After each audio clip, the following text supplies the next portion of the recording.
Today we are going to see biology, chapter 5, 6, 7, 8 and 13. Hopefully होता है तो ठीक है, नहीं तो दूसरे सेशंस में कंडक्ट करेंगे. From this chapter 4 मार्क के 2 क्वेश्चंस आएंगे और 2 मार्क के ऑब्जेक्टिव्स या तो 1-2 मार्क का क्वेश्चन भी आ सकता है. बेसिक लाइफ प्रोसेस 4 है, that is nutrition, respiration, transportation and then lastly excretion. Nutrition में बेसिकली यूनिसेलुलर ऑर्गेनिजम्स का जैसे अमीबा, पैरामेशियम, इन सब का जो है वो न्यूट्रिशन दिया हुआ है, जिसमें अमीबा की 4 मार्क की शॉर्ट नोट है और न्यूट्रिशन इन ह्यूमन बीइंग वो खास 4 मार्क का विद डायग्राम के साथ आपको इसमें पूछा जाता है. ठीक है. फोटोसिंथेसिस प्रोसेस क्या है उसके बारे में भी दिया हुआ है, that is nutrition in autotrophic organisms. ठीक है. तो ऑटोट्रॉपिक ऑर्गेनिजम्स कौन है? Those organism which derive their food from by themselves, खुद ही खाना बनाते हैं by the use of sunlight, that are called autotrophic organisms. और जो हेटेरोट्रॉपिक है, जो प्लांट्स और दूसरे ऑर्गेनिजम्स पे डिपेंड करते हैं, उनको हेटेरोट्रॉपिक बोलते हैं. हेटेरोट्रॉपिक में 4 अलग अलग कैटेगरीज है, होलोजोइक है, सेप्रोफाइटिक है, पैरासाइटिक है, सिम्बायोटिक है, अलग अलग बहुत सारी कैटेगरीज आती है. ह्यूमन बीइंग पूछे किसमें है तो हमको लिखना है होलोजोइक. होलोजोइक का मतलब क्या है? अपने खाना डायरेक्ट निगल जाते हैं. ठीक है. तो मतलब चबा के निगल जाते हैं तो अपने होलोजोइक कैटेगरी में आ गया.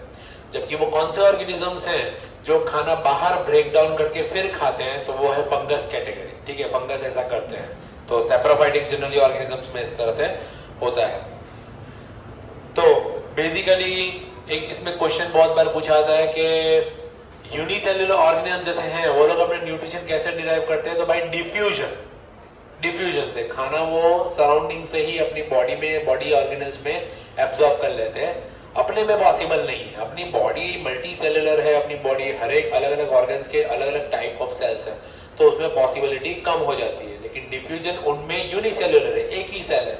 तो जैसे ही वो एब्जॉर्ब करते हैं खाना, उनकी बॉडी में खाना जाता है, एब्जॉर्ब होता है, डाइजेस्ट होता है और जो वेस्ट प्रोडक्ट होता है वो एक्सक्रीट भी हो जाता है. तो अमीबा का 4 मार्क का है जिसको फैगोसाइटोसिस प्रोसेस भी बोलते हैं.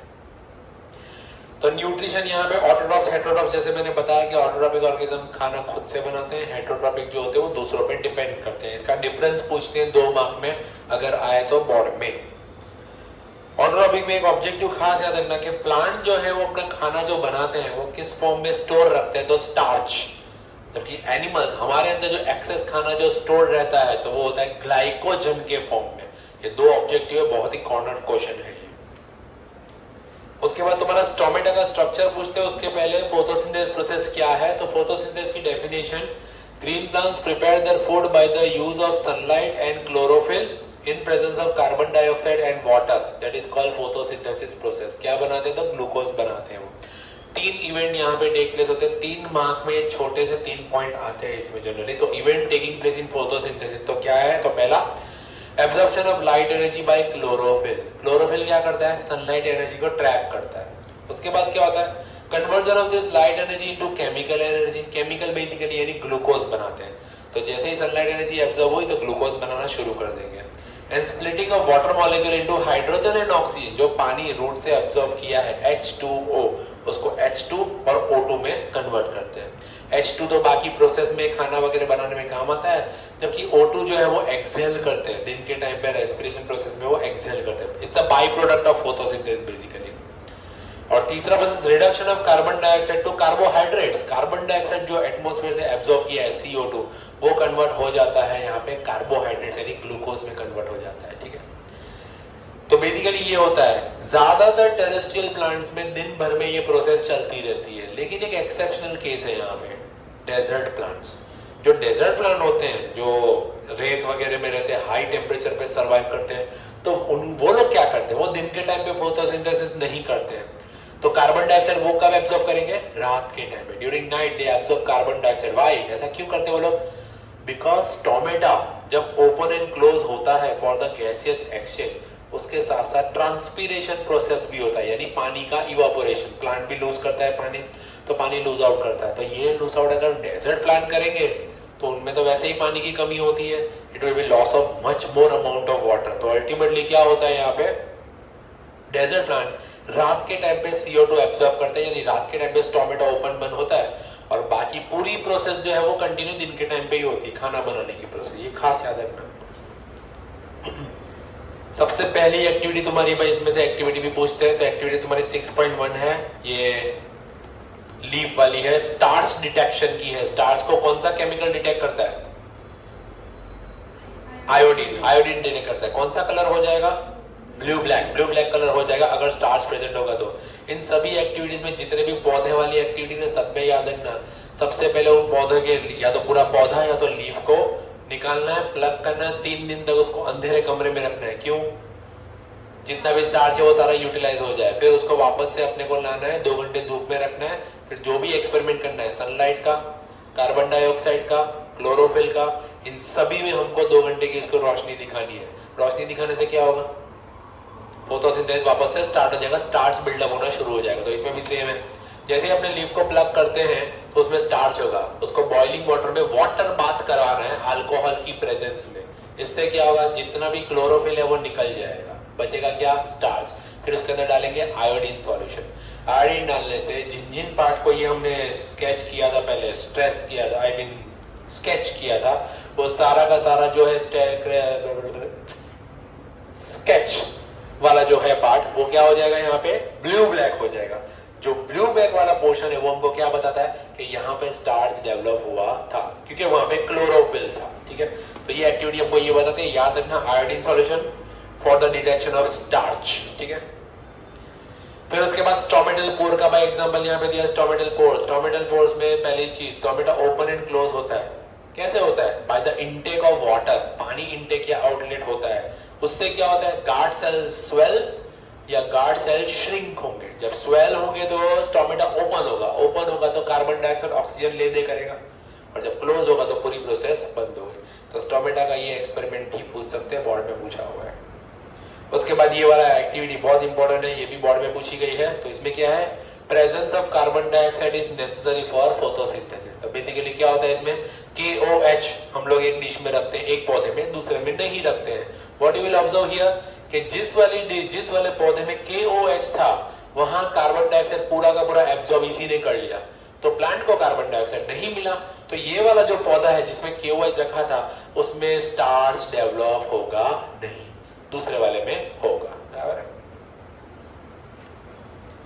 उसके बाद हेटेरोट्रॉपिक ऑर्गेनिज्म, तो जैसे हमने बताया कि जो डेड एंड डीकेइंग ऑर्गेनिज्म पे फीड करते हैं उनको सेप्रोफाइटिक बोलते हैं, जो अपना खाना खुद बनाते हैं उसको ऑटोट्रॉपिक बोलते हैं, जो किसी होस्ट को हार्म करते हैं उनको पैरासाइट बोलते हैं।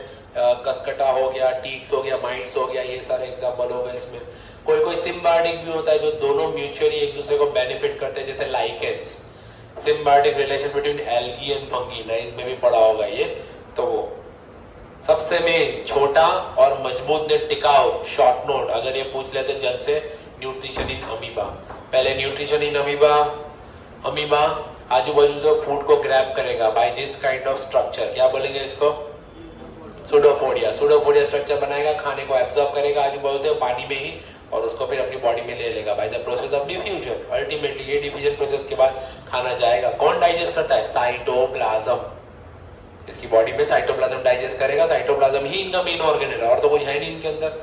साइटोप्लाज्म करेगा, डिफ्यूजन हो गया, और जो बचा कुचा एक्सक्रीशन होगा वापस सेम सुडोफोडिया क्रिएट करके एक्स्ट्रा वेस्ट प्रोडक्ट जो है वो बाहर निकाल देगा। ठीक है, उसके बाद है human beings digestion starts from mouth. 4 mark में ये शॉर्ट नोट बिल्कुल भी भूलना मत, डायग्राम के साथ आपको करना रहता है। सबसे पहले डाइजेशन स्टार्ट कहाँ होता है? माउथ में। माउथ में हम लोग के पास है टीथ से च्यू करेंगे, खाने को चबाएंगे। उसके साथ साथ सलाइवा होता है। अगर आपको बाई चांस पूछे objective, how many pairs of salivary gland are there? 3 pair of salivary gland होती है हमारे मुंह के अंदर। Now these salivary glands secrete enzyme, कौन सा?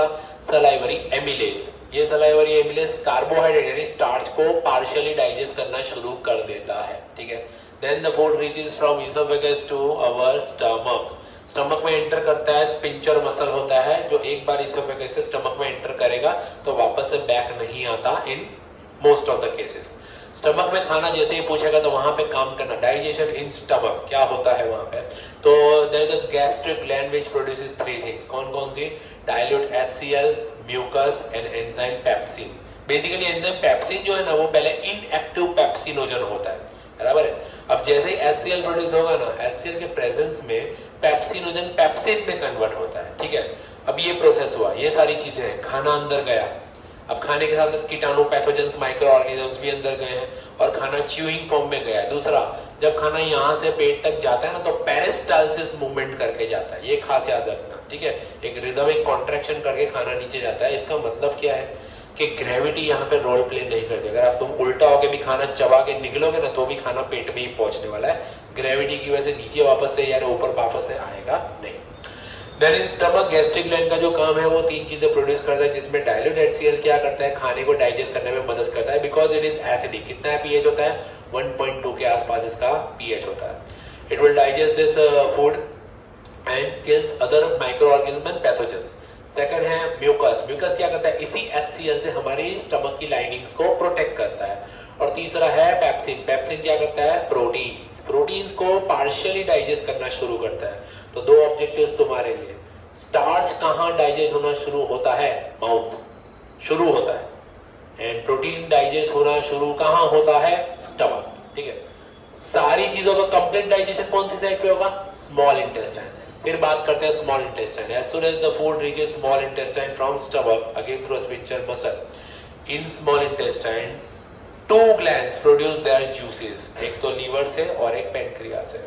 लीवर अपना बाइल जूस प्रोड्यूस करता है जिसके अंदर बाइल सॉल्ट्स भी होते हैं और अल्कलाइन सॉल्यूशन ये करेगा। क्यों अल्कलाइन किया, क्योंकि स्टमक से जो खाना है कैसा है, HCl वाला, तो HCl एसिडिक है, तो एसिडिक को ये बेसिक में कन्वर्ट करता है, पहली चीज।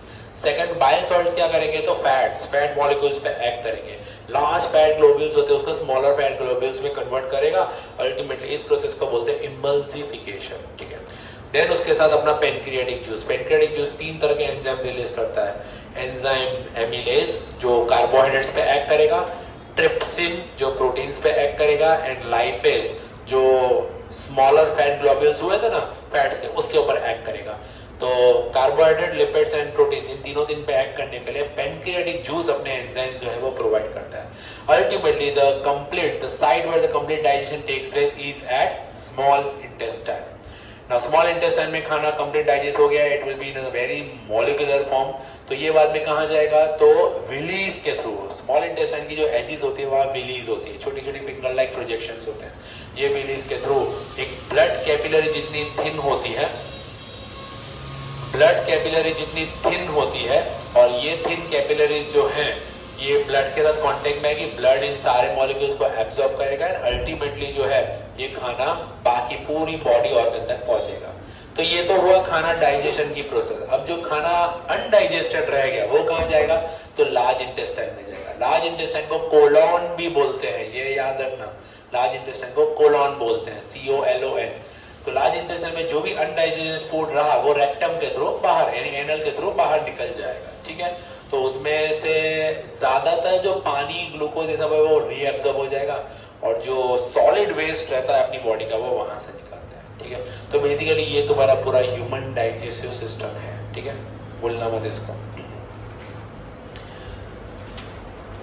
देन रेस्पिरेशन की इस बार ये एक्टिविटी पूछी थी, आपको याद हो तो ये पिचकारी वाली एक्टिविटी है, तो जिसमें बहुत लोग रॉन्ग भी करके आए थे। अंदर है अपना solution CaOH twice, slate lime है।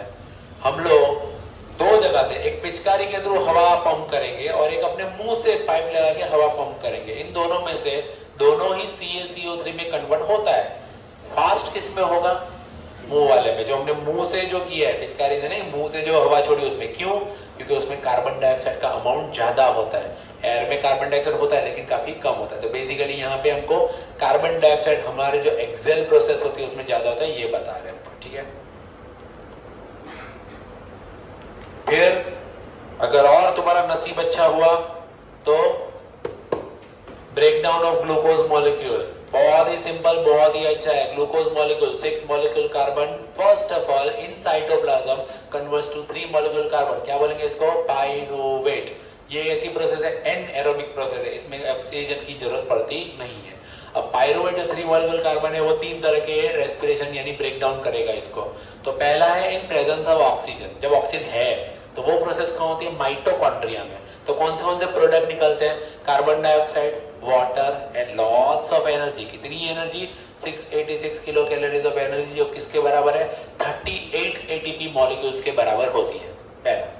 दूसरा, कम oxygen, in presence of less oxygen, तो वो कहाँ होता है, मसल सेल्स में होता है, और उसमें प्रोडक्ट कौन सा है, लैक्टिक एसिड फॉर्म होता है, एंड जस्ट 2 एटीपी मॉलिक्यूल्स यहाँ पे फॉर्म होते हैं, ठीक है। तीसरा, इन एब्सेंस ऑफ ऑक्सीजन, ये कहाँ होता है, तो यीस्ट ऑर्गेनिज्म इन सब में होता है ये, तो यहाँ पे बाई प्रोडक्ट कौन सा निकलता है, तो ethanol, C2H5OH and carbon dioxide, ये प्रोडक्ट निकलता है along with the 2 ATP molecules, ठीक है। तो अगर ये आ गया तुम्हारे 4 मार्क मुफ्त के होंगे, ये ग्राफ, ये फ्लो चार्ट आपको याद रखना है, डिटेल में लिखने की जरूरत नहीं रहती इसमें, ठीक है। फिर ये ATP का स्ट्रक्चर, ATP क्या है, तो ATP एडिनोसाइन ट्राइफॉस्फेट, अभी मैंने 4 मार्क में पूछ लिया था ये, तो ATP एडिनोसाइन ट्राइफॉस्फेट है। ADP डाइफॉस्फेट में ATP बनने के लिए एक फॉस्फेट मॉलिक्यूल जाता है, जो अपने खाने पीने से अपने को मिलता है, ठीक है। अपने भूखे रहते हैं तो अपने को एनर्जी कम लगती है ना, तो वो इसी वजह से अपने खाने में फॉस्फेट मॉलिक्यूल होता है। ये फॉस्फेट मॉलिक्यूल अपनी बॉडी में ADP में ऐड होता है, कौन बनाता है, माइटोकॉन्ड्रिया, ये माइटोकॉन्ड्रिया जनरेट करता है। तो ATP basically is energy currency of the body, energy fuel है अपनी बॉडी का, एनर्जी अपने को इसी से मिलती है, तो बेसिकली ये इसका कंसेप्ट है। फिर एक्टिविटी 6.6 है कि भाई ये मछलियां जो होती है तो वो ब्रीथिंग रेट फास्टर होता है और अपना स्लो होता है कंपैरेटिवली, ऐसा क्यों होता है, क्योंकि वो पानी में से उनको ऑक्सीजन खींचना होता है, ठीक है, और पानी में H2O के साथ साथ का डिसॉल्व ऑक्सीजन वो लोग खींचेंगे, उससे पहले पानी खींचेंगे, फिर वो पानी में सेपरेट करेंगे ऑक्सीजन, मतलब वो इंटरनल अपने आप होता है उनमें, तो इसलिए वजह से उनको बहुत ज्यादा पानी को एब्जॉर्ब करना पड़ता है, जिसकी वजह से उनका ब्रीथिंग रेट काफी ज्यादा फास्टर होता है एज कंपेयर टू आवर्स। उसके बाद है अपना रेस्पिरेशन सिस्टम, तो रेस्पिरेशन सिस्टम स्टार्ट होता है तुम्हारा नॉस्ट्रल से, नॉस्ट्रल से जाएगा नेजल पैसेज में, then trachea, then pharynx, then larynx, then rings of cartilage. Rings of cartilage का काम क्या होता है, अपना एयर पैसेज जो है वो कोलैप्स ना हो जाए, ताकि अपने को घुटन ना हो, तो रिंग्स ऑफ कार्टिलेज अपनी नेक को प्रोटेक्ट करता है बेसिकली। उसके बाद है सीधा लंग्स में आ जाए, लंग्स में आने के बाद ब्रोंकियोलस, छोटी छोटी ब्रांचेस ब्रोंकियोल्स, उसके छोटे छोटे पार्टिकल्स एल्वियोलर सैक, और उसके छोटे छोटे बलून लाइक स्ट्रक्चर जिसको बोलती है एल्वियोलाई, और उसके बाद alveolar sac, balloon like structure. ये एल्वियोलर बलून लाइक स्ट्रक्चर में क्या होता है, तो भाई रेस्पिरेशन का मेन फंक्शन यही होता है, गैसियस एक्सचेंज होता है। हम जब इनहेल करते हैं सांस, तो जो ऑक्सीजन रीच करता है वो यहाँ जाके पहुंचता है, और जो हम एक्सहेल करते हैं कार्बन डाइऑक्साइड, वो भी कार्बन डाइऑक्साइड पहले यहाँ ही होता है। इसको ले दे कौन करने वाला है, तो ब्लड। ब्लड में कौन, तो रेस्पिरेटरी पिगमेंट कौन है, हीमोग्लोबिन। तो haemoglobin basically does this process and it helps in the exchange of gases in the lungs. तो सीधा बाहर ये फेंकेगा। अपनी बॉडी में थोड़ी देर तक अपने सांस रोक के रख सकते हैं, अपने लंग्स में रेसिडुअल वॉल्यूम ऑफ एयर रहता है, एक कुछ अमाउंट ऑफ एयर अपने लंग्स में भरा हुआ रहता है, जो अपने को टेम्परेरी सिचुएशंस में काम लगता है। ऑब्वियसली कहीं ऐसी कोई जगह जहाँ हवा कम है, पानी में अपने चले गए, वहां तो अपने सांस ले नहीं पाएंगे, तो ऐसी सब जगहों में कुछ देर तक अपने सांस रोक के रख सकते हैं, वहां पे ये रेसिडुअल वॉल्यूम में काम करता रहेगा। ऐसा नहीं कि एक बार हमने सांसें नहीं खींची तो प्रोसेस बंद हो गया, ऐसा नहीं होता है, तो वो खास याद रखना। और हीमोग्लोबिन ही क्यों है, बॉडी में तो कितने सारे पुर्जे हैं, लेकिन हीमोग्लोबिन ही क्यों, हीमोग्लोबिन का ऑक्सीजन के लिए एफिनिटी बहुत ज्यादा है, इसलिए जैसे उसको ऑक्सीजन दिखेगा पकड़ ही लेगा उसको बेसिकली। हीमोग्लोबिन किस में होता है, तो रेड ब्लड सेल्स में होता है। रेड ब्लड सेल्स को क्या बोलते हैं, एरिथ्रोसाइट्स बोलते हैं। देन कम्स अपना main transport system in human beings, heart, pumping of heart. इसका सीधा फ्लो चार्ट याद रखो, कहानी अपने आप बन जाएगी। अपने लेफ्ट साइड से बात करते हैं, अभी हमने देखा लंग्स में से ब्लड आता है, ठीक है, ये ब्लड जाता कहाँ है, तो पहले हार्ट में जाएगा। From lungs through pulmonary vein enters in the left atrium. Left atrium में खून आएगा कब, जब लेफ्ट एट्रियम डायलेट करेगा, डायलेट यानी रिलैक्स पोजीशन में होगा, ठीक है। लेफ्ट एट्रियम में ब्लड आया, अब लेफ्ट एट्रियम कॉन्ट्रैक्ट करेगा, तो उसका जो पूरा ब्लड था वो नीचे वाले चेंबर में जाएगा, दैट इज लेफ्ट वेंट्रिकल, ठीक है। कहां से जाएगा, तो बाइकस्पिड वाल्व से जाएगा। अब जब लेफ्ट वेंट्रिकल कॉन्ट्रैक्ट करेगा तो वहां से खून पूरा फोर्सफुली जाएगा एओर्टा से पूरी बॉडी में। अब aorta is the biggest artery of the body, यहाँ पे से ब्लड जो जाएगा फुल प्रेशर में होता है, इसलिए जितनी भी आर्टरीज होती है उनकी वॉल्स जो होती है थोड़ी थिक और इलास्टिक होती है, ठीक है। एंड जो अपना वेन्स होती है वो वेन्स में इतना ज्यादा फुल प्रेशर में नहीं होता है, इसलिए उनकी जो थिकनेस होती है वो कम थिन होती है, नॉन इलास्टिक जनरली रहती है। अब एक बार ब्लड पूरा बॉडी में पहुंच गया तो वहां से कहाँ जाएगा, बॉडी से आ गया, ऑक्सीजन पहुंचा दिया, कार्बन डाइऑक्साइड कलेक्ट कर लिया, and now the blood will travel through veins. अब ऐसा नहीं है कि बड़ी बड़ी आर्टरी सीधा सेल तक कनेक्ट हो गई, these bigger arteries will divide into smaller arteries known as capillaries. Capillaries कितनी थिक होती है, 1 सेल थिक, एक सेल जितनी पतली होती है, ये याद रखना, ऑब्जेक्टिव पूछ सकते हैं, एक सेल जितनी पतली होती है, and it reaches to the cell and delivers the oxygen wherever it requires. Then along with the deliverance of oxygen these capillaries unite to form veins। ये veins बनती है, ये veins जाएगी हमारे बॉडी में, वापस ट्रैवल करेगी, डीऑक्सीजनेटेड ब्लड यानी कार्बन डाइऑक्साइड वाला ब्लड जो है वो कलेक्ट करेगी और वापस हार्ट में पहुंचाएगी। हार्ट में 2 जगह से एंट्री होती है, पहला इंफीरियर वेना कावा और दूसरा superior vena cava. Inferior vena cava is the area from which apart from below the torso, अपने चेस्ट से नीचे के जो पार्ट है वहां से जो ब्लड आएगा वो हार्ट में एंटर करेगा राइट एट्रियम में, ठीक है। और सुपीरियर वे अपने टॉर्सो के ऊपर, चेस्ट के ऊपर का जितने हिस्से वहां से जो ब्लड आ रहा है वो पूरा जाएगा सुपीरियर वेना कावा से। दोनों एंटर कहाँ करने वाले हैं, राइट एट्रियम में।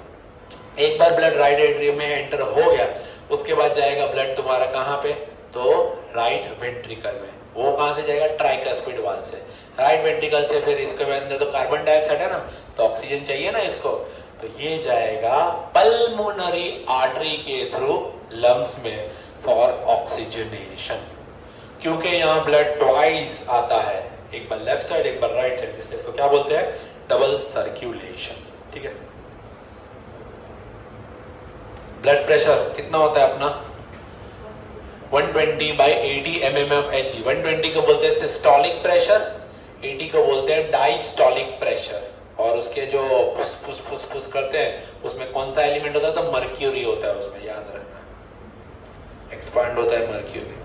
और अगर ब्लड प्रेशर बढ़ जाता है तो क्या होता है, ब्लड प्रेशर क्या होता है, the blood that exert pressure on the artery is known as blood pressure. जो ब्लड आर्टरीज के वो प्रेशर क्रिएट करता है, ऑब्वियसली क्रिएट करेगा क्योंकि हार्ट से बहुत फोर्सफुली जा रहा है, तो आर्टरीज पे प्रेशर तो बनने ही वाला है। तो जो हाई प्रेशर होता है वो कितना होता है, नॉर्मल एडल्ट के लिए 120 mmHg, और लो प्रेशर कितना रहता है यहाँ पे, तो 80 mmHg। और कौन मेजर करता है, वो फुसफुस वाले मशीन को क्या बोलते हैं, स्पिग्मोमेनोमीटर। देन ट्यूब्स है, तो ब्लड वेसल्स है, आर्टरीज है, वेन्स है और कैपिलरीज है। तो इनके बारे में अभी मैंने बताया, आर्टरीज थोड़ी थिक एंड इलास्टिक होती है, वेन्स थोड़ी नॉन इलास्टिक और थिन होती है, जबकि कैपिलरीज जो होती है वो 1 सेल थिकनेस जितनी होती है, cell to cell reach capillaries ही करती है। फिर है तुम्हारा प्लेटलेट्स। प्लेटलेट्स को थ्रोम्बोसाइट्स भी बोलते हैं। प्लेटलेट्स बेसिकली अपना सिलाई मशीन है, ऐसा समझ लो। जब भी तुमको इंजरी होती है तो ब्लड लॉस होगा, ब्लड लॉस होगा तो उस साइट पे ये एक फाइबर रिलीज करेगा। प्लेटलेट्स का काम होता है इंजरी को सील करना, तो बेसिकली फाइबर रिलीज करेगा, फाइबर रिलीज करके वो साइट को ब्लॉक कर देगा, अपना ब्लड लॉस होने से बचाता है। लेकिन ये छोटी मोटी इंजरी में चाकू घुसा देगा पेट में तो राह नहीं देखने की कि चलो अपना ब्लड काम कर लेगा। लिम्फ बेसिकली, तो लिम्फ में प्रोटीन्स कम होते हैं। लिम्फ बेसिकली क्या होता है, ब्लड जब आर्टरीज में फोर्सफुली बहता है तो कभी कभी आर्टरीज रैप्चर भी हो जाती है और सारे सामान उसमें से ग्लूकोज, प्रोटीन ये सब बाहर लीक भी करता है। तो ये लिम्फेटिक सिस्टम जो होता है वही सब जो चीजें होती है उसको कलेक्ट करेगा, और लिम्फ जो होता है लिम्फेटिक सिस्टम के थ्रू वापस ये सारी चीजें रीअब्सॉर्ब करके वेन्स में ही पहुंचाएगा। तो ये कलरलेस लिक्विड होता है, बेसिकली इसके अंदर प्रोटीन्स कम होता है और अपना ब्लड सेल्स जो एस्केप हो जाते हैं इंट्रासेलुलर स्पेस में, टिश्यू बन जाता है और इसी टिश्यू को बोलते हैं अपने लिम्फ। 2 मार्क में पूछा जा सकता है। ट्रांसपोर्टेशन इन प्लांट्स, तो इसके बारे में हम लोग ऑलरेडी बहुत बार देख चुके हैं, water and food.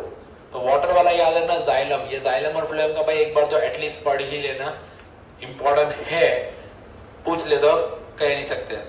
Xylem water conduction, छोटे मोटे पौधे हैं डिफ्यूजन, लेकिन बड़े ट्री है सक्शन फोर्स। कैसे, जैसे ट्रांसपिरेशन हमने प्रोसेस देखा है स्टोमेटा के थ्रू, तो जैसे ही पानी इवापोरेट होगा बाहर निकलेगा एक प्रेशर क्रिएट करेगा, एक सक्शन फोर्स, एक खींचेगा। तो जो पानी रूट में आया हुआ है, रूट में पानी कैसे आया, डिफरेंस ऑफ प्रेशर की वजह से। तो रूट में से पानी के साथ आयंस भी आते हैं, एक चैनल कंडक्ट करेगा, एक कॉलम्स कंडक्ट करेगा। इन कॉलम्स को बोलते हैं अपने वेसल्स एंड ट्रैकियास, जो जाइलम टिश्यू का पार्ट है। इन जाइलम टिश्यू से बड़े बड़े ट्रीज में पानी इसी तरह से पहुंचता है, ठीक है। तो बाय सक्शन फोर्स याद रखने का इसको।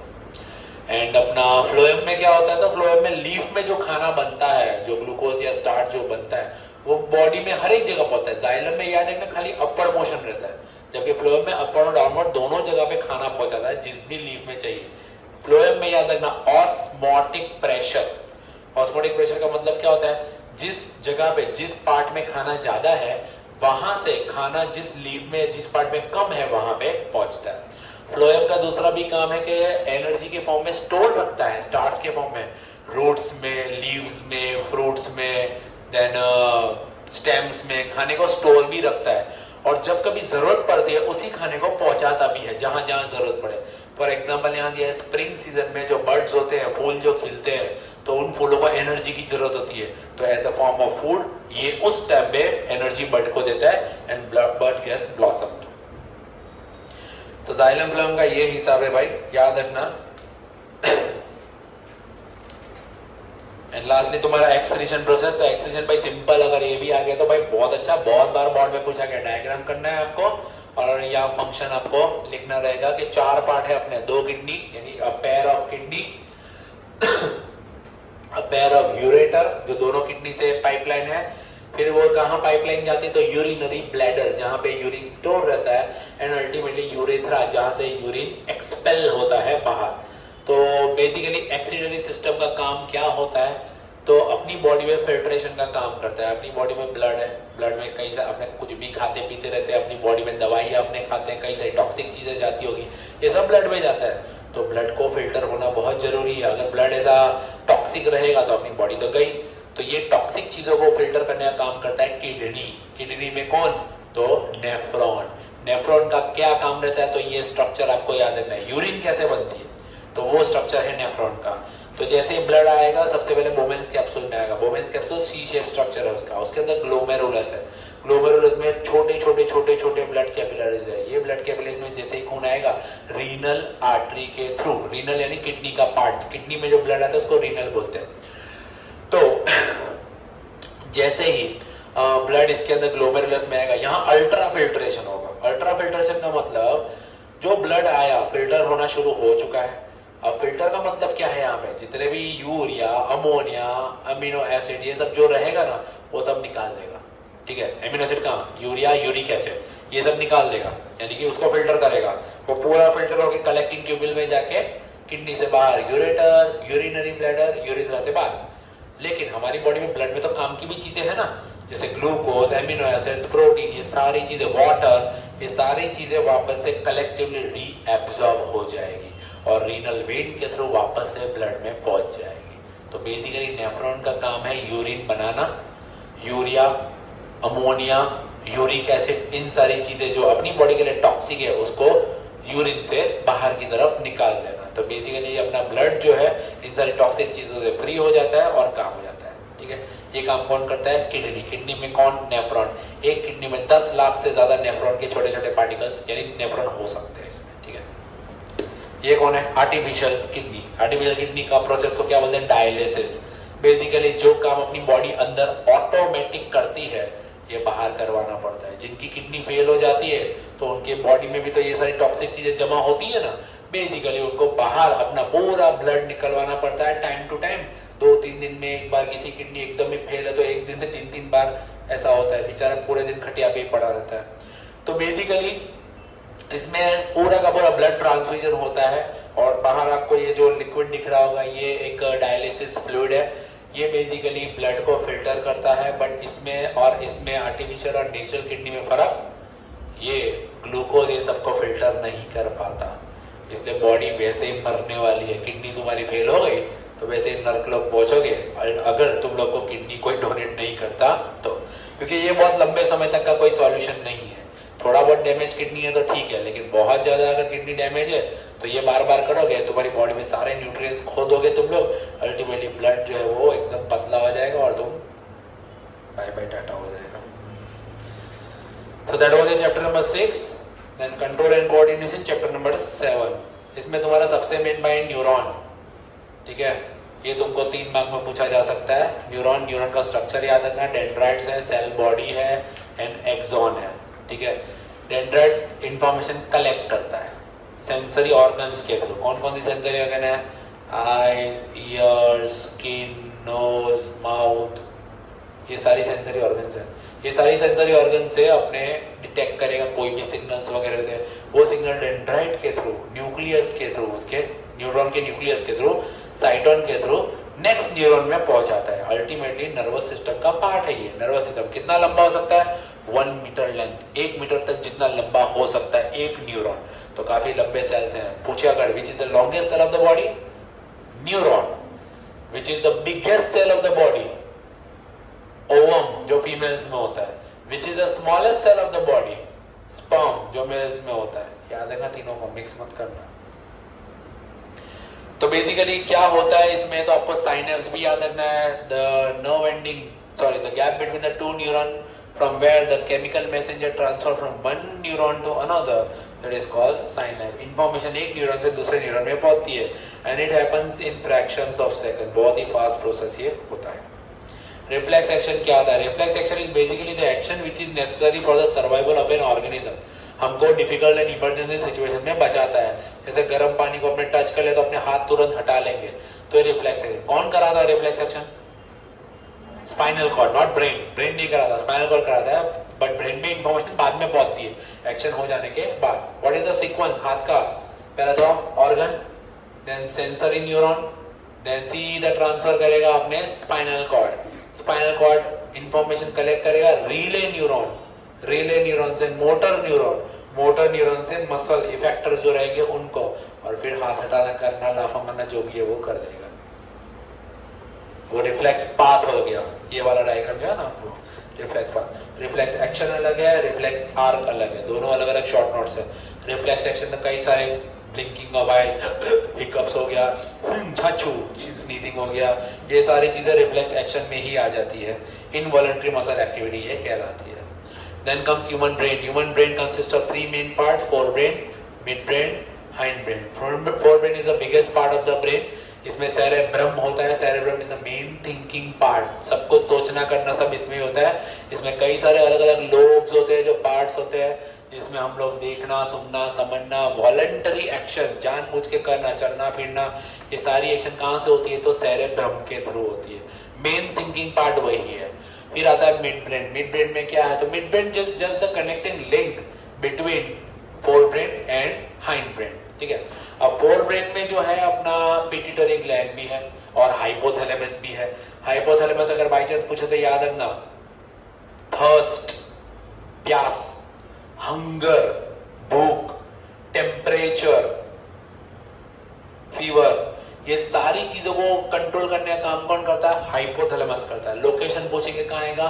फोरब्रेन में आता है। डायग्राम के बाद मत जाना, डायग्राम में पीछे की साइड दिखाया हुआ है, पर डायग्राम में मिड ब्रेन में नहीं आता, वो फोरब्रेन में आता है, याद रखने का। फिर तुम्हारा आता है हाइंड ब्रेन। हाइंड ब्रेन में 3 मेजर पार्ट्स हैं यहाँ पे, pons, medulla oblongata and cerebellum. Pons का काम क्या होता है? रेस्पिरेशन में हेल्प करता है। ठीक है। देन मेडुला ऑब्लोंगेटा क्या करता है? अगेन इनवॉलंटरी एक्शंस में काम लगता है, sneezing, hiccups, then vomiting, salivation, ये सारी चीजों में काम लगता है। और सेरेबेलम सबसे इंपॉर्टेंट पार्ट है, मेंटेनिंग इक्विलिब्रियम एंड प्रिसिशन। हम कोई भी चीज एक्यूरेटली उसी जगह से जो उठाते हैं ना, वो धंधा कौन करता है? तो वो ये अपना सेरेबेलम करवाता है। तो equilibrium, position, maintaining equilibrium, walking in a straight line, ये सारी चीजें हमको सेरेबेलम करवाता है। ठीक है।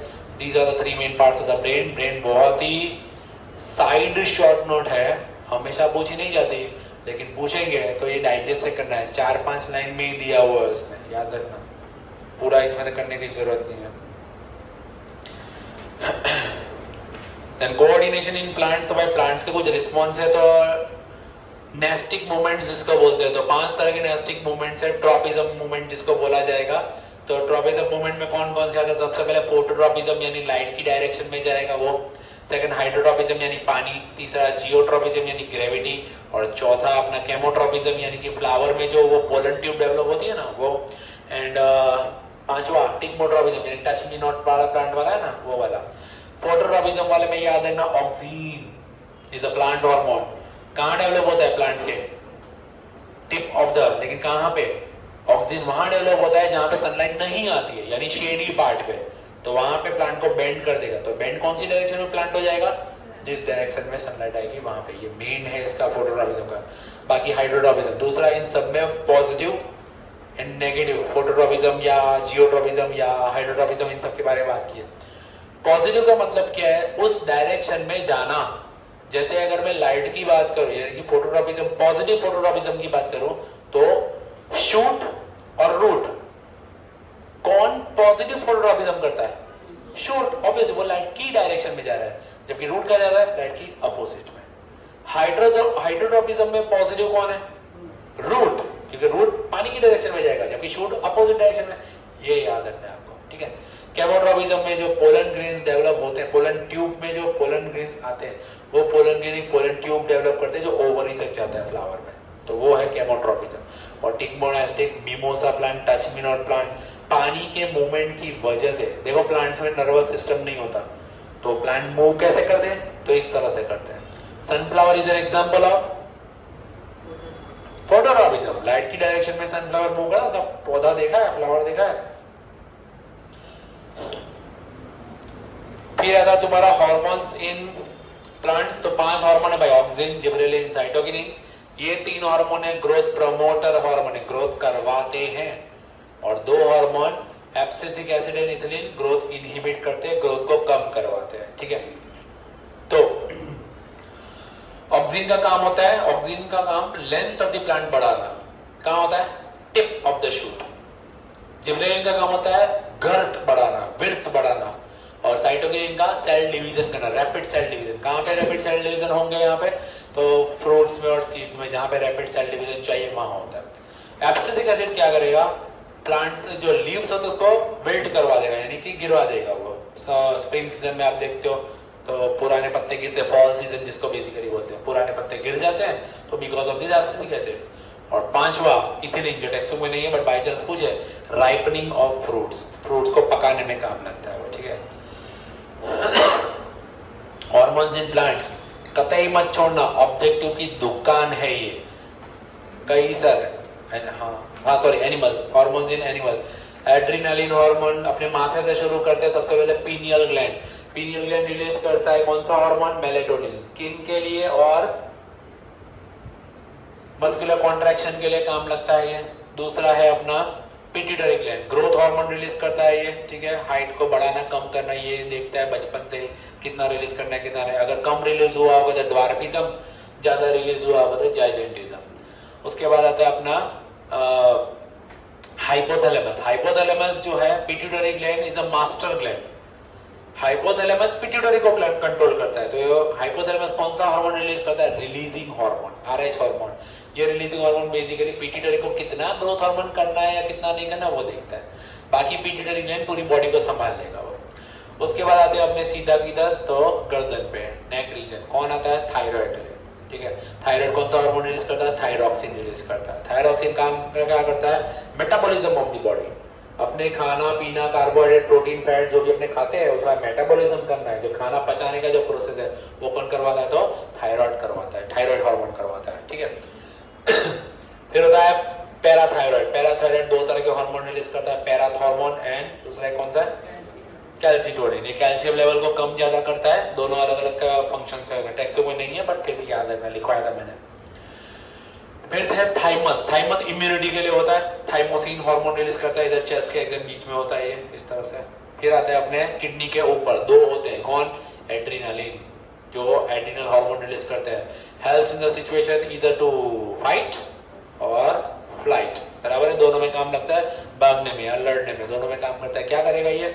अपनी बॉडी में जो भी ब्लड है वो अपने मसल्स को देगा, मसल्स को देगा। क्यों? क्योंकि मसल्स को वर्क करना है, या तो लड़ना है या भागना है, दोनों में मसल्स काम करने वाले हैं। उस दौरान अपने जो अननेसेसरी ब्लड जहां पे जा रहा है उस टाइम पे, जैसे स्टमक में, डाइजेशन सिस्टम, इन सब में ब्लड पहुंचेगा नहीं, तो वहां पे कॉन्ट्रैक्शन फील होगा, तो पेट में तितली वितली जो होती है ना वो उसी वजह से होती है, ठीक है। फिर कौन है? पेनक्रियास। तो पेनक्रियास में 2 तरह के हार्मोन रिलीज करते हैं, जैसे इंसुलिन बढ़ा हुआ शुगर कम कराता है, और इसके अलावा भी एक लिखवा था ग्लूकेगॉन, कम हुआ शुगर बढ़ाता है। तो ये दोनों ही काम करेगा। दूसरा एक चीज याद रखना, तुम लोग आए हो तो याद रखना, क्लास में बोला था, किसी को याद होगा नहीं, पेनक्रियाटिक ग्लैंड को एंटागोनिस्ट भी बोलते हैं।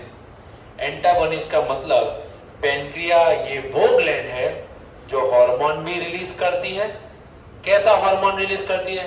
एक हार्मोन जो है वो शुगर को बढ़ा रहा है, दूसरा जो है वो कम कर रहा है, तो अपोजिट नेचर का है, तो इसलिए इसको एंटागोनिस्ट भी बोला जाता था, याद रखने का इसका। फिर है मेल्स में टेस्टिस, जो टेस्टोस्टेरोन हार्मोन रिलीज करते हैं। मेल सेकेंडरी सेक्सुअल कैरेक्टर जो है वो रिलीज करवाता है, यानी कि वो बनवाता है। और फीमेल्स में है अपना ओवरीज, ये दोनों पैर में होते हैं, टेस्टिस भी पैर में होते हैं दो, ओवरीज भी पैर में होते हैं दो। ये हार्मोन दो रिलीज करते हैं, एस्ट्रोजन एंड प्रोजेस्टेरोन, ठीक है। तो ये secondary sexual character in female. दूसरा मेंस्ट्रुएशन, ओव्यूलेशन जिसको बोलते हैं, वो रेगुलेट कराता है फीमेल्स में। दूसरा है फीडबैक मैकेनिज्म, इसमें ये वाला फीडबैक मैकेनिज्म में कैसा होता है कि जैसे अगर अपनी बॉडी में कोई चीज कम हो रही है तो उसको ज्यादा करवाएगा, ज्यादा हो रही है तो उसको कम करेगा। ये फंक्शन करता है ऑटोनॉमस नर्वस सिस्टम। जैसे अपने भागते तो अपना हार्ट बीट बढ़ जाता है, तो अपने जब रुक जाएंगे तो हार्ट बीट एकदम हाई एलिवेटेड नहीं रहेगा, वो धीरे धीरे कम हो जाएगी। तो ये धंधा कौन करवाता है? Feedback mechanism. अपनी बॉडी में ऑटोनॉमस नर्वस सिस्टम ANS करवाएगा। CNS क्या था? Central nervous system. PNS क्या था? Peripheral nervous system. Central nervous system में कौन आता है? Brain and spinal cord. Peripheral में पूरा वर्टिब्रल कॉलम से जो पूरा आ गया उसमें। क्रेनियल नर्व्स कितनी होती है? 12 पेयर, 12। वर्टिब्रल कॉलम यानी स्पाइनल नर्व्स कितनी होती है? 31 पेयर, बराबर है। ये सारे ऑब्जेक्टिव्स में बहुत कुछ है भाई, तो थोड़ा याद रखने का। चलो तो पहले अपने हेरिडिटी वाला चैप्टर देखेंगे, उसके बाद नेक्स्ट सेशन में हम लोग रिप्रोडक्शन वाला देखेंगे और एनवायरनमेंट। तो हेरिडिटी में बेसिकली है कुछ भी नहीं, बहुत ही सिंपल है। 3 मार्क का इसमें कंटेंट है। या तो एक बड़ी शॉर्ट नोट आती है जो एक लौती है, कौन सी? सेक्स डिटर्मिनेशन की। या तो फिर ऑब्जेक्टिव्स इसमें से आएंगे, तो 1-2 मार्क का एक आंसर आ सकता है और 1 मार्क का ऑब्जेक्टिव आ सकता है। तो बहुत ही छोटा सा और सिंपल सा चैप्टर है। वेरिएशन क्या है, वेरिएशन का काम क्या आता है, ये हमको बताया है। सबसे पहला ऑब्जेक्टिव में ये पूछते हैं कि कौन से ऑर्गेनिज्म में वेरिएशन ज्यादा होता है। तो जो ऑर्गेनिज्म सेक्सुअल रिप्रोडक्शन के थ्रू, 2 इंडिविजुअल के थ्रू प्रोड्यूस होते हैं, उनमें वेरिएशन ज्यादा है, जैसे कि ह्यूमन बींग्स, उनमें वेरिएशन ज्यादा दिखता है। जबकि जो एसेक्सुअल के थ्रू प्रोड्यूस होते हैं उनके वेरिएशन कम होते हैं। अब जब वेरिएशन होता है, एक रीजन अभी मैंने पूछा था, variation is necessary for the survival of species but it doesn't involve the survival of individual. के अगर वेरिएशन है तो हो सकता है पूरा बैक्टीरियल स्पीसीज है, तो अगर टेम्परेचर बढ़ा तो पूरा का पूरा एक झटके में वाइप आउट हो जाएगा। कुछ कुछ स्पीसीज बच जाएगी जिनमें वेरिएशन था, वो अपना जनरेशन आगे बढ़ाएगी and ultimately they will survive the high temperature, जो भी आगे आएगा ग्लोबल वार्मिंग की वजह से, तो वो हाई टेम्परेचर पे सर्वाइव कर जाएंगे, ठीक है। तो basically variation is necessary for the individual, sorry for the species and not for the individual. Apart from that variation अलग अलग में अलग अलग तरह का होता है। जैसे यहाँ पे ईयर लोब का एग्जांपल है, 2 तरह के वेरिएशन हम लोग ईयर लोब में देखते हैं। कैसा? एक तो फ्री और एक अटैच्ड ईयर लोब। तो ऐसे अलग अलग चीजों के लिए अलग अलग वेरिएशन हमको दिखाई देता है। ये सारे धंधे हमको किसने बताए थे? Gregor Johann Mendel. कई तरह के एक्सपेरिमेंट ये भाई साहब ने किए थे, जिसमें सबसे फेमस इसका पी प्लांट में थे, 1 सेंचुरी पहले, 100 साल पहले के ये एक्सपेरिमेंट्स हैं। और ग्रेगर योहान मेंडल ने कई सारे एक्सपेरिमेंट बता के हमको डिफरेंसेस कुछ बताए थे, जिसमें monohybrid cross and dihybrid cross के बारे में हमको बताया था। आपको मोनोहाइब्रिड क्रॉस बोलेंगे तो pure plant, pure P plant की कोई भी एक एक कैरेक्टरिस्टिक लेनी, जैसे tall and dwarf. Tallness is the pure dominant trait. अगर मैं डोमिनेंट बोलता हूं तो लिखेंगे कैसे? कैपिटल कैपिटल, ठीक है, कैपिटल डी कैपिटल डी। जबकि शॉर्ट ड्वार्फ क्या है? उसका रेसेसिव ट्रेट है। रेसेसिव के लिए कैसा लिखेंगे? Small D small D. फिर उसको क्रॉस करेंगे। अब पहली जनरेशन होती है पेरेंट जनरेशन। पेरेंट,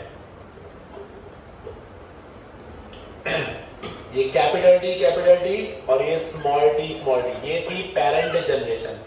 फिर इसका जब क्रॉस करवाएंगे, इसको क्या बोलते हैं? Punnett square. पुनेट स्क्वायर या तो चेकर बॉक्स भी इसको बोलते हैं। तो आपको बोर्ड में पूछते हैं तो कैपिटल स्मॉल, सब में capital small capital small capital small, ये पता चला ना भाई, ये है, इस टाइप से ये सब आता है, ठीक है। तो कैपिटल स्मॉल, ये हुई F1 जनरेशन। F का मतलब क्या होता है? फीलियल। 1 का मतलब first filial generation. Filial generation को हाइब्रिड जनरेशन भी बोलते हैं। हाइब्रिड का मतलब देखो यहाँ दोनों वैरायटी दिख रही है, ड्वार्फनेस वाली भी है और टॉलनेस वाली भी है, लेकिन दिखेगा क्या? टॉल। क्यों? क्योंकि डोमिनेंट रेट यहाँ पे हमको दिखाई दे रही है। अब ये डोमिनेंट में से बाद में वापस से अगर हम चेकर बॉक्स लेके कैपिटल स्मॉल का अपने अगर क्रॉस करवाते हैं तो कैपिटल स्मॉल लेकिन स्मॉल ये तीन कैसे हैं? टॉल, तीन वैरायटी टॉल और एक वैरायटी कैसी है? ड्वार्फ। ये है phenotypic ratio यानी दो that ratio in which the physical appearance is seen, morphological जिसको बोला जाता है, फिजिकल दिखता है। लेकिन इसमें अगर हम जीन की बात करें, एक प्योर है कैपिटल, दो हाइब्रिड हैं स्मॉल और एक टोटल स्मॉल है। Pure tall breed, pure dwarf breed, hybrid 2 1:2:1, इसको बोलते हैं जेनोटाइपिक रेशियो, इसको फिनोटाइपिक, इसको जेनोटाइपिक। डाइहाइब्रिड क्रॉस की चिंता मत करो, डाइहाइब्रिड में जो मॉर्फोलॉजिकली दिखाई देगा क्या है? 9:3:3:1, ये है फिनोटाइपिक रेशियो। जबकि जीनोटाइपिक रेशियो में 1:2:2:1:4:2:1:2:1 याद रखने का, बराबर है। ये जीनोटाइपिक है, फिनोटाइपिक है, ये ज्यादा पूछते हैं, ये पूछते ज्यादा नहीं है, अगर पूछे तो सिखाया है। तो भाई मेंडल ने जो धंधे किए तो उसमें ये सारी चीजें थी जिसमें आपको रेशियोज याद रखने हैं। मेंडल क्या था? दूसरा पी का नाम क्या था? पाइसम सैटिवम, उसका साइंटिफिक नाम है। जब नाम लिखोगे पी कैपिटल, बाकी बड्डूज स्मॉल। डोमिनेंट रेसेसिव ट्रेड याद रखना, अलील्स याद रखना है। ये अलील्स हुए, अलील्स का मतलब क्या होता है? कैरेक्टरिस्टिक ट्रेड जिसको बोलते हैं। Tallness is one allele, dwarfness is one allele, ऐसा है। एंड लास्ट टॉपिक अपना सेक्स डिटरमिनेशन। सेक्स डिटरमिनेशन में सबसे पहले क्रोमोसोम्स याद रखने। इसमें भाई बराबर दिमाग में ये चीज दिखा लो। क्रोमोसोम्स सबसे पहले तो कितने होते हैं? ह्यूमंस में 23 पेयर्स होता है, इसका मतलब 46 नंबर्स में होते हैं। ये सेल्स को क्या बोलते हैं? सोमेटिक सेल्स बोलते हैं। ये सोमेटिक सेल्स 23 पेयर जो है दो हिस्सों में बटी हुई है, 22 पेयर्स एंड 1 पेयर। 22 पेयर्स को बोलते हैं ऑटोसोम्स और इसको बोलते हैं सेक्स क्रोमोसोम, ठीक है। ऑटोसोम्स बाकी के जितने भी कैरेक्टरिस्टिक फीचर्स हैं वो सब में काम लगते हैं, जबकि सेक्स क्रोमोसोम है इनको गैमेट्स में काम लगते हैं। गैमेट्स में तो ओवम ने स्पर्म सेल, ओवम होता है फीमेल में, स्पर्म होता है मेल में। जब ये 1 पेयर वाला है, जब सेल डिवीजन होता है, माइटोसिस फिर मायोसिस, माइटोसिस में एक का डबल यानी कि एक सेल में 46 क्रोमोसोम थे तो दूसरे दो जो नए बने उसमें भी 46 हैं। लेकिन जब माइटोसिस से मियोसिस प्रोसेस होता है जो सिर्फ गैमेट में होने वाला है, अपनी पूरे बॉडी पुर्जों में सिर्फ sperm cell and ovum cell में ही होता है, वहां क्या होगा? ये जो 46 पेयर्स है ना, ये भी डिवाइड हो जाएंगे, 23 में डिवाइड हो जाएंगे। यानी बेसिकली ये क्रोमोसोम पेयर में है ना, तो कैसा होगा? ये एक पेयर, ये सेम जैसी एक पेयर, ये दूसरी पेयर, तो एक वाला जो है वो एक सेल में जाएगा, दूसरा वाला जो है वो दूसरे सेल में जाएगा। इस तरह से ऐसे करके हमारा जो गैमेट वाला ये जो 1 पेयर सेक्स क्रोमोसोम की बनती है ना, मेल में होते हैं 23rd वाली पेयर जो होती है सेक्स क्रोमोसोम में, एक होता है एक्स क्रोमोसोम, एक होता है वाई। एक्स पूरा कंप्लीट रहता है लेकिन वाई कैसा रहता है? ऐसा हाफ रहता है, ठीक है। हाफ बोल लो, शॉर्ट बोल लो, जो बोलना है बोल लो, लेकिन वो ऐसा रहता है, ठीक है। फीमेल में कैसा होता है? दोनों के दोनों कंप्लीट, एक्स एक्स दोनों कंप्लीट होता है। Females have perfect pair, males have missed matched pair, याद रखिएगा इसको, ठीक है। Now who is responsible for the birth of a child? Male. क्यों? क्योंकि अगर मेल में ये 23 पेयर में अगर ये वाला अगर गैमेट गया जिसमें एक्स था तो कौन है? लड़की, क्योंकि फीमेल तो ऑब्वियसली एक्स ही दे रही, लेकिन अगर बॉयज में से भी एक्स क्रोमोसोम जा रहा है तो एक्स एक्स क्या होने वाला है यहाँ पे? तो फीमेल। लेकिन अगर मेल से वाई क्रोमोसोम गया तो क्या हो जाएगा? Male. So the responsibility of a male developed child और female developed child occur by father, it depends upon the father's chromosomes, ठीक है। दूसरी बात, हम हमारा सेक्स चेंज नहीं कर सकते, अपना गैमेटिकल है, बायोलॉजिकल है अपना। कुछ ऑर्गेनिजम्स है अपना सेक्स चेंज कर सकते, जैसे टर्टल्स में टेम्परेचर वेरिएशन होगा तो वहां पे डिफरेंस हो जाएगा। टेम्परेचर बढ़ा अंडों का फर्टिलाइजेशन का तो फीमेल, कम हो गया तो मेल। दूसरा एक और प्राणी है जो अपना सेक्स चलते फिरते चेंज कर सकता है, कौन? स्नेल। वो अपना सेक्स कभी भी चेंज कर सकता है। मेरे मन को भाया कुत्ता काट के खाया।